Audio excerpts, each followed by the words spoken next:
Good morning. Myself Dr. Rajesh Kumar, Department of Zoology, SPC Government College Ajmer. Today we discuss about DNA replication in prokaryotes and eukaryotes. Now, DNA replication in prokaryotes, as we know, prokaryotes in which nuclear membranes are absent has a circular chromosome. For example, Escherichia coli chromosome is made of a single molecule of DNA and is attached at one point to the cell membrane. अर्थात prokaryotes जिनमें nuclear membrane अनुपस्थित होती है, एक चक्राकार chromosome उपस्थित होता है, सर्कुलर क्रोमोसोम उपस्थित होता है. फॉर एग्जांपल एस्चेरिचिया कोलाई, जिसमें chromosome is made of a single molecule of DNA के सिंगल मॉलिक्यूल से निर्मित होता है and is attached at one point of the cell membrane, और सेल मेम्ब्रेन के एक बिंदु पर यह अटैच रहता है. In Escherichia coli DNA replication proceeds bidirectionally starting from a fixed origin of replication. जो प्रोकैरियोट्स में डीएनए रेप्लिकेशन दोनों दिशाओं की ओर अर्थात बाई डायरेक्शनली स्टार्ट होता है, starting from a fixed origin of replication. The entire replication of E coli chromosome takes 30 minutes. संपूर्ण replication 30 minutes में कंप्लीट होता है. From the initiation point of the circular chromosome to replication forks proceed bidirectionally. Initiation point पर circular chromosomes के initiation point पर दो replication fork बाइडायरेक्शनली proceed होते हैं, जैसा कि चित्र में दिखाया गया है. Similarly, eukaryotic chromosome contain a large amount of DNA. Eukaryotic chromosomes में एक large amount of DNA उपस्थित होता है. Eukaryotic cells having multiple replication initiation sites in chromosome. Prokaryotes के विपरीत यूकैरियोटिक कोशिकाओं जिनमें न्यूक्लियस एंड न्यूक्लियोलर मेम्ब्रेन उपस्थित होती हैं, having multiple replication initiation sites in A chromosome. एक क्रोमोसोम में अनेक रेप्लिकेशन साइट्स पाई जाती हैं. Now mechanism steps in eukaryotes. There are 4 steps present in eukaryotes for DNA replication. As shown in figure, 2 adjacent replicon prior to replication. Replication को प्रारंभ करने के लिए दो रेप्लिकॉन्स समीप आ जाते हैं. Replication started towards right. प्रतिलिपिकरण राइट दिशा डायरेक्शन में स्टार्ट होता है. Then replication started towards left also. इसके बाद रेप्लिकेशन लेफ्ट डायरेक्शन में स्टार्ट होता है. And replication completed in both. Last में रेप्लिकेशन दोनों दिशाओं में कंप्लीट होता है. In 1968, Huberman and Ricks demonstrated that eukaryotic DNA has tandem units of replication called replicons. 1968 में हुबरमैन और रिक्स ने यूकैरियोटिक डीएनए को प्रदर्शित किया और बताया कि eukaryotic DNA has tandem units of replication. Replication ये प्रतिलिपिकरण की टैंडम यूनिट्स धारण किए रहती हैं जिन्हें रेप्लिकन्स कहते हैं. The average replicons are 30 μm long and there are about 30,000 of them per haploid mammalian genome. एक अगणित ममेलियन जीनोम में लगभग 30,000 रेप्लिकन्स उपस्थित होते हैं जिनकी औसत लंबाई 30 नैनोमीटर होती है. Each chromosome may have several thousand origins of replication. प्रत्येक क्रोमोसोम्स में अनेक हजारों कई हजार origins of replication पाए जाते हैं. Each replication fork progress at a speed of 50 nucleotides per second. प्रत्येक रेप्लिकेशन जो फोर्क है वह progresses at a speed of 50 nucleotides per second 50 nucleotides की गति से यह प्रोग्रेस करते हैं. Replication fork proceed in opposite direction from each origin. Replication fork या प्रतिलिपिकरण जो फोर्क है वह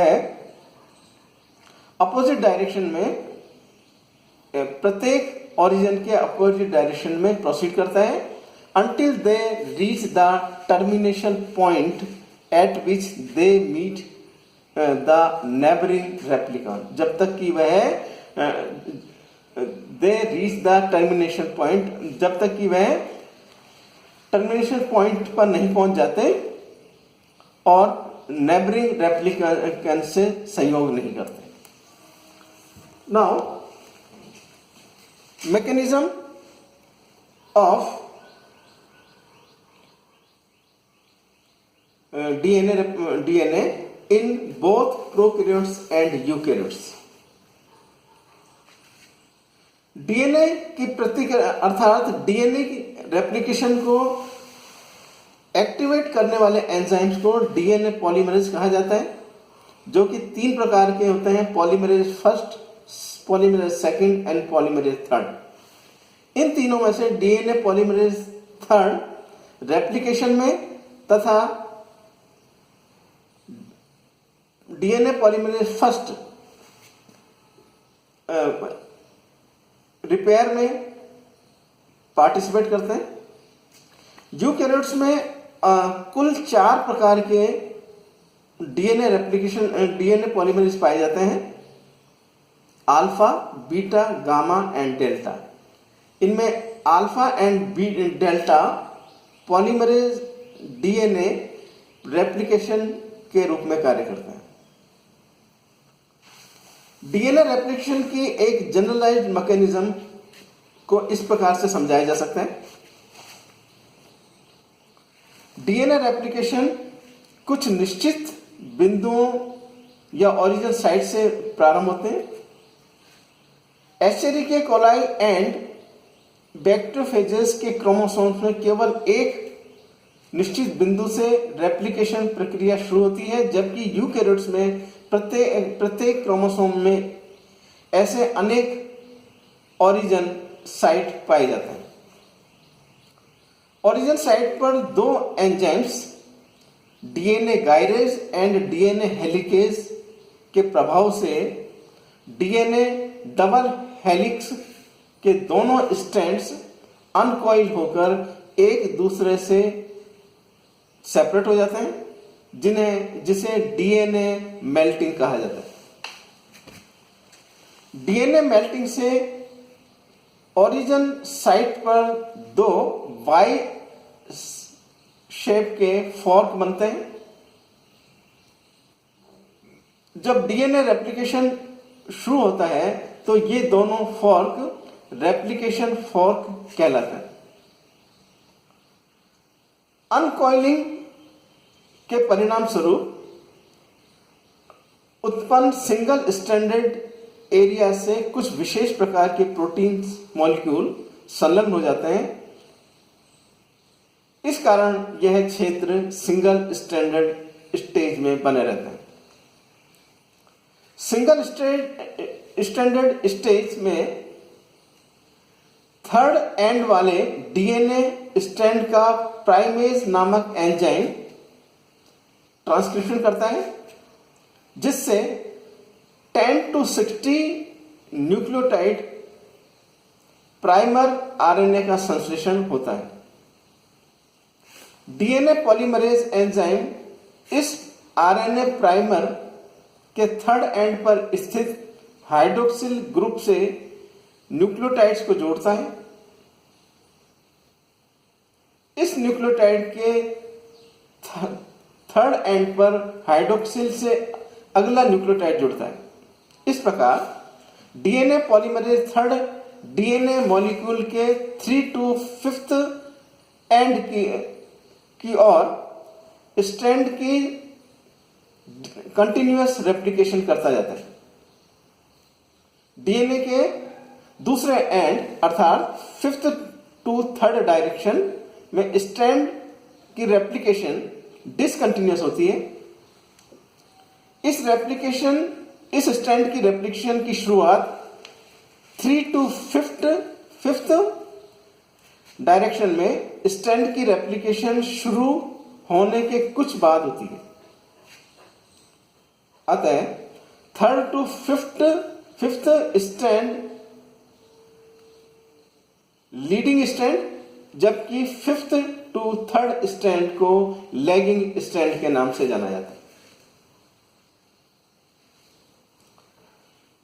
5th to 3rd स्ट्रैंड में रेप्लिकेशन फॉर्क के पास इनिशिएशन पॉइंट से दूर primase enzyme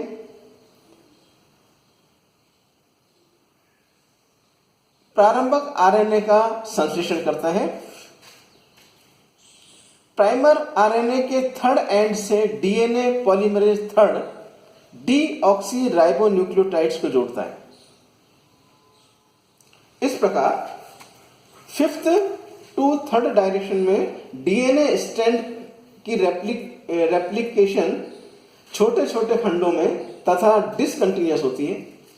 in DNA segments को पॉलीन्यूक्लियोटाइड लाइगेज या डीएनए लाइगेज एक दूसरे से जोड़ते हैं। इस प्रकार डीएनए रेप्लिकेशन यूनिडायरेक्शनल न होकर बाई डायरेक्शनल होता है, अर्थात डीएनए रेप्लिकेशन ओरिजिन साइट से दोनों ओर लगभग समान गति से बढ़ता है। ओरिजिन साइट की दूसरी दिशा में भी डीएनए रेप्लिकेशन की यही क्रियाविधि संपन्न होती है। इस प्रकार प्रोकैरियोट्स एंड यूकैरियोट्स दोनों में डीएनए रेप्लिकेशन की एक जनरलाइज्ड मैकेनिज्म को देखा जा सकता है। Generalized mechanism of DNA replication के अंतर्गत कुछ स्टेप्स इस प्रकार से हैं। स्ट्रक्चरल और synthetic gene formation. Replication starts with an incision, अर्थात प्रतिलिपिकरण एक खांच से प्रारंभ होता है। Role of plasma membrane. Plasma membrane में एक रेप्लिकेशन पॉइंट उपस्थित होता है। Unwinding of DNA strand. DNA strand के खुलने की क्रिया रैप प्रोटीन द्वारा प्रेरित होती है।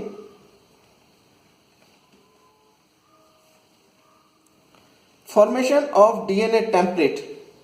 डीएनए के सिंथेसिस हेतु एक डीएनए टेम्पलेट तथा 4 डीऑक्सी राइबो न्यूक्लियोटाइड्स की आवश्यकता होती है। RNA primer.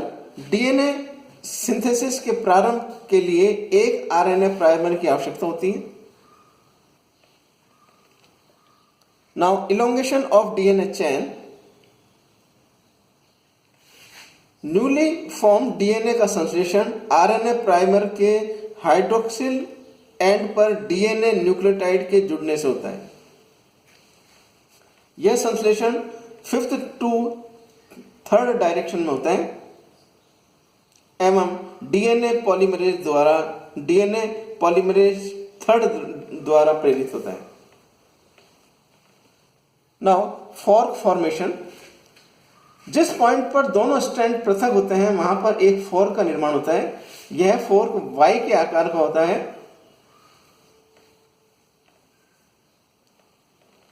Now Okazaki fragment formation.